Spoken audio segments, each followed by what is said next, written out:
من ربكم وشفاء لما في الصدور وهدى ورحمة للمؤمنين قل بفضل الله وبرحمته فبذلك فليفرحوا هو خير مما يجمعون صدق الله العظيم. فقال النبي صلى الله عليه وسلم إن لكل شيء شرفا وإن شرف أمتي وبهاؤها القرآن أو كما قال صلى الله عليه وسلم. رب اشرح لي صدري ويسر لي أمري واحلل عقدة من لساني يفقهوا قولي سبحانك لا علم لنا إلا ما علمتنا إنك أنت العليم الحكيم. سبحانك لا فهم لنا إلا ما فهمتنا إنك أنت الجواد الكريم. بزرگان محترم، حاضرین کرام قدر اور عزیز ساتھی، مختلف صورتوں میں سے مختلف آیتوں کی کچھ ہلکی پھلکی تشریح اور تفسیر بیان کی جا رہی ہے. اب تک سورہ توبہ گزرا، سورہ انفال میں کی بات چلائی تو اس کے بعد ہے سورہ توبہ. سورہ توبہ میں جیسا میں نے بتایا غزوہ تبوک اور اس وقت کی مختلف احکامات بیان کیے گئے ہیں. اس میں منافقین بھی کھل کر سامنے آ گئے تھے اور بہت سی باتیں کھل کر سامنے آ گئی. قرآن کریم میں جگہ جگہ ان کو تنبیہ کی گئی اور کیا اخلاق بتائے گئے کہ نفاق جو ہے یہ بہت بڑی بیماری، ایک ہے ایمان، ایک ہے کفر. ایمان کھلم کھلا اعتراف کہ مجھے اللہ کے رسول پر اعتماد ہے، میں اللہ کو خدا مانتا ہوں، نبی پاک صلی اللہ علیہ وسلم کو اللہ کا آخری رسول مانتا ہوں، آپ کے احکامات میں اور آپ کی لائی ہوئی شریعت اور زندگی گزارنے کے طریقے میں دنیا اور آخرت کی بھلائی ہے، اس کا دل سے یقین رکھتا ہوں. اور اس کے علاوہ جن جن چیزوں کو اللہ کے نبی صلی اللہ علیہ وسلم نے اللہ کی طرف سے بتلایا ہے ان تمام پر اعتقاد رکھتا ہوں. جو ان میں سے کسی بھی چیز کا انکار کرے وہ کافر ہے. یہ دو جماعتیں تو بالکل کھلی ہوئی ہیں، ایک مومن ہے، ایک کافر، اور ایک درمیان کی جماعت ہے منافق. منافق کس کو کہتے ہیں؟ منافق وہ ہے جو زبان سے تو کہہ رہا ہے کہ میں ایمان لایا اور دل میں خالص کفر اور خالص شرک اور اسلام اور مسلمانوں کی دشمنی چھپی. یہ ایک جماعت نبی پاک صلی اللہ علیہ وسلم کے مکہ سے مدینے ہجرت کرنے کے بعد مدینے میں وجودات میں آئی. نبی پاک صلی اللہ علیہ وسلم اور مسلمانوں کے اقتدار کو دیکھ کر ہمت تو نہ ہوتی تھی کہ کفر کا کوئی اختیار کرے. ڈر کر بہت سے فائدے حاصل کرنے کے لیے ایمان کا اقرار تو کر لیتے تھے، لیکن ان میں سے کوئی بھی مومن. سورہ منافقون نام ہی سے ایک سورت اللہ نے بتایا اور ان کی بداخلاقیاں بیان کی. اذا جاءك المنافقون قالوا نشهد انك لرسول الله والله يعلم انك لرسوله والله يشهد ان المنافقين لكاذبون. جب آپ کے پاس منافقین آئے اور کہیں ہم گواہی دیتے ہیں کہ آپ اللہ کے رسول ہیں، تو اللہ تعالیٰ فرماتے ہیں اللہ کو پتہ ہے کہ آپ اللہ کے رسول، آپ کے رسول ہونے میں کوئی شک نہیں ہے، لیکن اللہ اس بات کی گواہی دیتا ہے کہ یہ جھوٹے ہیں. یہ اس بات کا اقرار دل سے نہیں کر رہے ہیں، زبان سے کر رہے ہیں. دل میں آپ کے خلاف دشمنی چھپی ہوئی ہے، مسلمانوں اور اسلام کے خلاف دشمنی چھپی ہوئی ہے، کفر اور شرک چھپا ہوا ہے. صرف زبان سے کہتے ہم ایمان لائے. تو منافقین کے بہت سے اخلاق اس میں بیان کیے ہیں. اللہ کے نبی صلی اللہ علیہ وسلم نے فرمایا کہ 4 علامتیں ہیں جو خالص نفاق جس کے اندر 4 علامتیں پائی جائے وہ کیا ہے؟ پکا منافق. جن میں سے کوئی ایک پائی جائے اس کے اندر نفاق کی نشانی پائی جاتی ہے وہ چھوڑ. نفاق کی 2 قسمیں مفسرین نے بیان کی، ایک نفاق اعتقادی، ایک نفاق عملی. نفاق اعتقادی یہ ہے کہ آدمی عقیدہ اس کا اسلام کے خلاف ہو، زبان سے اسلام کا اقرار کرے. یہ منافق نبی پاک صلی اللہ علیہ وسلم کے زمانے میں تھے. اس وقت اللہ کی طرف سے وحی اترتی تھی، پتا تھا کہ کون مومن خالص ہے اور کون منافق ہے. نبی پاک صلی اللہ علیہ وسلم سے دنیا سے پردہ فرما جانے کے بعد اعتقادی منافق کون بھی نہیں کہہ سکتے، لیکن عملی نفاق تو بہت، عملی منافقین بہت ہے. حدیث میں اللہ کے نبی صلی اللہ علیہ وسلم نے فرمایا کہ 4 عادتیں اور خصلتیں ہیں جو منافقین کی ہیں. اذا حدث كذب، اذا اؤتمن خان، اذا عاهد غدر، اذا قسم خجر. امانت رکھو خیانت کرے، یعنی اس کی طبیعت میں ہے خیانت کرنا. اس کے پاس کوئی بھی امانت رکھی جائے، چاہے وہ مال ہو، چاہے عہدہ ہو، چاہے بات ہو، چاہے راز کی چیز ہو، کچھ بھی امانت رکھو، امانت اس کو ہضم نہیں ہوگی. امانت اس کو ہضم نہیں ہوگی. امانت رکھیے گے تو کیا کرے گا؟ خیانت کرے. اور جب بولے گا جھوٹ بولے گا، جب بولے گا جھوٹ بولے گا. قرآن کریم فرماتا ہے الا لعنۃ اللہ علی الکاذبین. سن لو، اللہ کی لعنت اور پھٹکار ہے جھوٹوں پر. جھوٹ بہت بری چیز، جھوٹ بہت بری چیز ہے، بہت سی برائیوں کی جڑ ہے. یہ منافق کی علامت ہے. ایمان والا جھوٹا نہیں ہو سکتا. ایمان والا جس کے اندر ذرا بھی ایمان ہو، اسے اس کا احساس ہو، اس کی طبیعت میں جھوٹ نہیں ہو سکتا. اگر جھوٹ بول رہا ہے تو ایمان میں قریب ہے. جھوٹ بول رہا ہے تو مومن جھوٹا نہیں ہو سکتا. مومن یعنی کامل مومن جس کو اللہ کے ایمان کی دولت نصیب کی ہے، اس کو اس دولت کا احساس ہے، اس کی طبیعت میں جھوٹ نہیں ہو سکتا. ایک منافق ہے کہ وہ جب بولتا ہے تو جھوٹ بولتا ہے، اس کی طبیعت ہے. اور جب وعدہ کرے گا تو توڑے گا. وعدہ کرے گا اذا عاہد غدر، وعدہ خلافی کرے گا، مزاج میں ہے. اذا قسم فجر، اور جب جھگڑا کرے گا تو منہ کھولے گا تو گالی نکلے گی. یہ 4 صفتیں ہیں: جھوٹ، امانت میں خیانت، وعدہ خلافی اور گالی گلوچ. اللہ کے نبی صلی اللہ علیہ وسلم کے بارے میں آتا ہے باکان فاحشہ ولا متفحشہ. نبی پاک صلی اللہ علیہ وسلم نہ طبیعت کے اعتبار سے بری بات کبھی کرتے تھے، گالی گلوچ کرتے تھے، اور نہ کبھی بتکلف بناوٹی، نہ فطرت میں تھا نہ بناوٹی تھے. بعض اوقات ہوتا ہے کہ ایک آدمی بہت سنجیدہ ہے، بااخلاق ہے، اس کے مزاج میں لڑنا جھگڑنا نہیں ہے، گالی گلوچ نہیں ہے، لیکن کچھ حالات ایسے آ جاتے ہیں مجبور ہو کر گالی نکل جاتی ہے اس کے بعد. فرمایا اللہ کے نبی میں تھی ہی نہیں یہ صفت، نہ طبیعی طور پر تھے نہ کبھی بناوٹی طور پر. مسلمان کے بارے میں کہا گیا کہ وہ گالی دینے والا نہیں ہو سکتا، لان تان کرنے والا نہیں ہو سکتا. قرآن کریم نے فرمایا ویل لکل ہمزۃ لمزہ، ہلاکت ہے کس کے لیے؟ عیب جو کے لیے، لان تان کرنے والے کی. تو بزرگان محترم، یہ 4 علامتیں ہیں جس کے اندر ہوتی ہے وہ خالص منافق ہے. ہم اپنی زندگیوں کو لٹو، ہم ذرا جائزہ لیں، کیا ہم ایمان والوں کی فہرست میں ہیں؟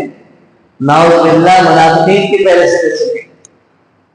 قرآن کہتا ہے ان المنافقین فی الدرک الاسفل من النار، منافق جو ہوں گے وہ جہنم کے سب سے نچلے درجے میں ہوں گے. جنت میں بھی درجے ہوں گے، جہنم میں درجے ہوں گے.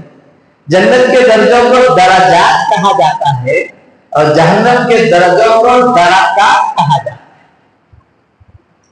سب سے اعلیٰ جنت الفردوس، اور جہنم میں سب سے نچلا درجہ منافقین کا ہے. جہنم خود عذاب کا مجموعہ ہے.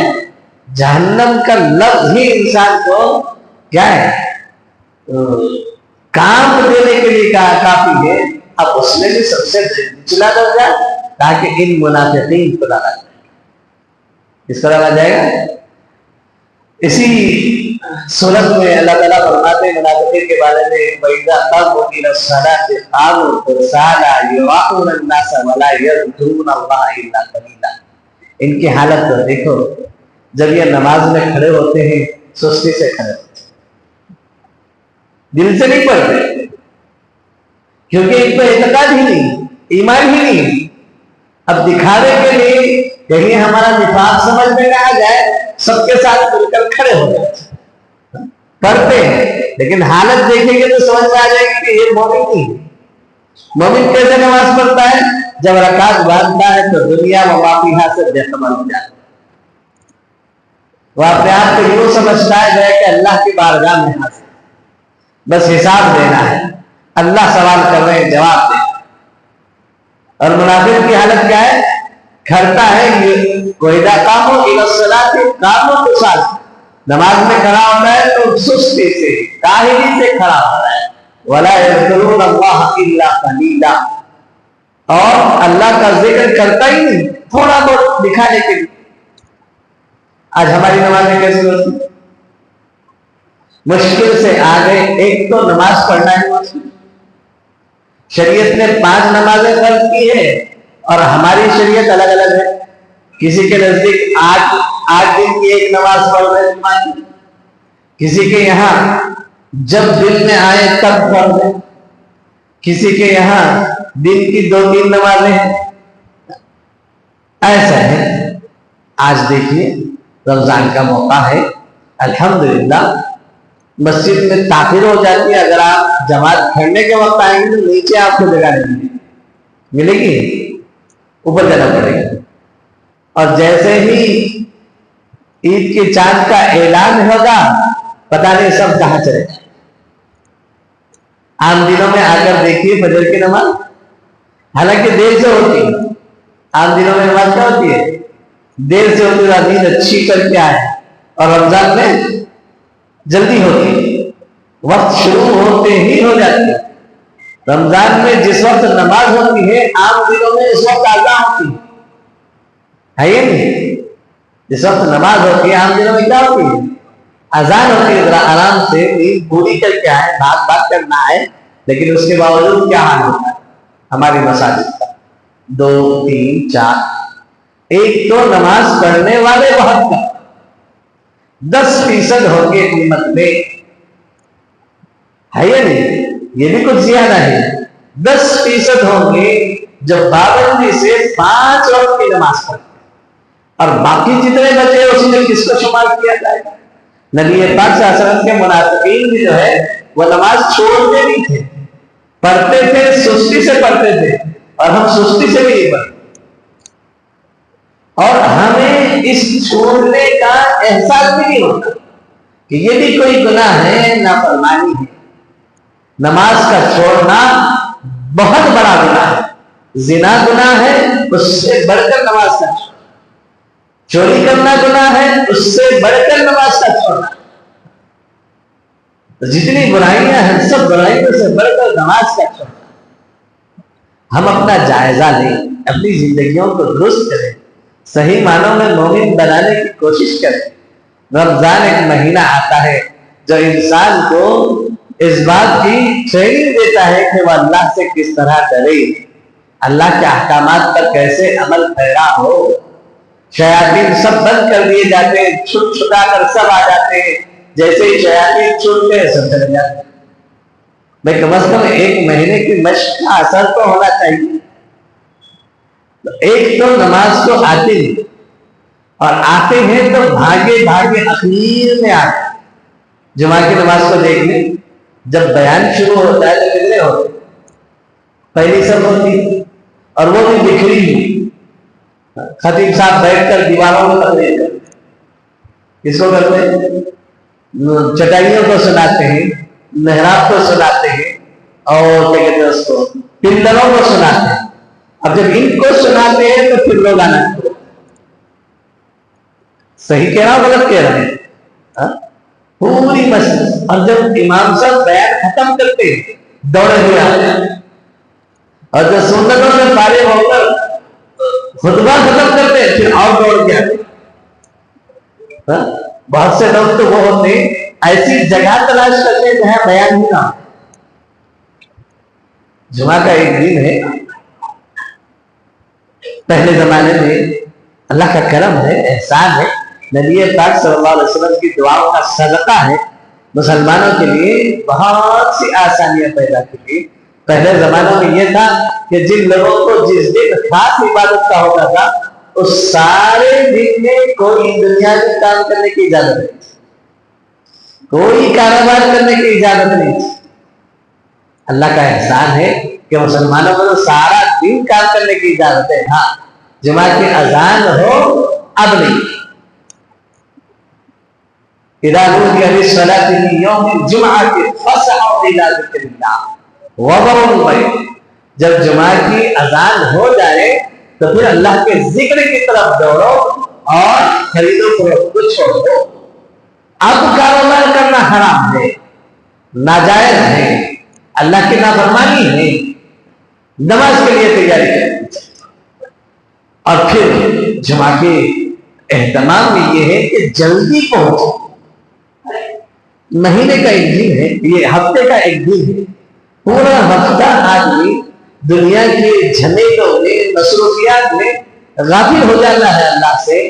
ایک دن یادداشت کے لیے وذکر فإن الذکریٰ تنفع المؤمنین، اور یاد دلاتے رہیے. ایمان والوں کو یاد دلانا نفع دیتا ہے. بھول جاتا ہے. انسان کے سرشت میں ہے اول الناس اول الناس آفت العلم عن النسیان کہا ہے. سب سے پہلا انسان بھی بھول گیا تھا. حضرت آدم علیہ السلام بھی بھول گئے تھے. خطا اور لغزش ہوئی. بھولنا تو سرشت میں ہے، لیکن جب یاد دلائے تو یاد کر لے. یہ ایک دن ہے یاد دلانے. یہ ایک دن یاد دلانے کا ہم کہتے ہیں کہ ہمیں یاد دلانے کی ضرورت ہے، ہمیں بھولے ہی رہے. ایک دن ہے احکامات بیان کیے جاتے ہیں. ایک دن ہے اللہ کی باتیں بتائی جاتی ہیں. ایک دن ہے نبی پاک صلی اللہ علیہ وسلم کی احادیث بتائی جاتی ہیں. اور ظہر کی نماز کتنے رکعت ہے؟ ظہر کی نماز کتنے رکعت ہے بتائیے؟ ظہر کو بتائیے. 4 رکعت. جمعہ کی یہ 2 کیوں کم ہوئی؟ یہ 2 کیوں کم ہوئی؟ خطبے کے لیے. حالانکہ اس دن کا اہتمام ہے تو رکعتیں بڑھ جانا چاہیے. یہ گھر کی کیوں؟ باقی 2 رکعتوں کا بدل خطبہ ہے.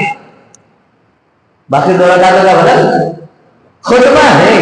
تو اہتمام کی وجہ سے. اور ہماری حالت کیا ہے؟ امام صاحب بیان ختم کرتے تمام. یہ جو عربی خطبہ ہوتا ہے یہ اصل میں تقریر ہے. جمعہ کے وقت جو عربی خطبہ ہوتا ہے وہ تقریر ہے. نبی پاک صلی اللہ علیہ وسلم جو کہ عرب کی زبان عربی، نبی پاک صلی اللہ علیہ وسلم کی زبان عربی، تو آپ عربی میں جو کہنا ہوتا ہفتے میں ایک دن جمعہ میں کہتے. اور ہمارا اور آپ کا حال یہ ہے کہ ہم عربی نہ ایسے سیکھنے کے لیے تیار نہ سمجھنے کے لیے تیار. اب مجبوراً سمجھانے کے لیے عربی خطبے سے پہلے اردو خطبہ لینا پڑتا ہے. یہ جو اردو خطبہ دیا جاتا ہے یہ عربی خطبہ نہیں سمجھ میں آتا اس لیے دیا جاتا ہے. ارے اردو جو تقریر ہوتی ہے، جو اردو میں بیان کیا جاتا ہے، یہ عربی ہم لوگوں کو سمجھنے نہیں آتی اس لیے بیان کیا جاتا ہے. وہ سمجھنے کے لیے ہم تقریر سننا ضروری ہے. عربی خطبے میں یا عربی خطبہ بھی سننا ضروری ہے. 2 رکعت میں آتے ہی چلے جائیں گے سلام کر تو کام ہو جائے گی. بھاگتے ہوئے آتے ہیں اور ایسے نکل جاتے ہیں کوئی ہمارے گردن پر تلوار لے کر کھڑا ہوگا کہ اب بیٹھا تو گردن ڈالو.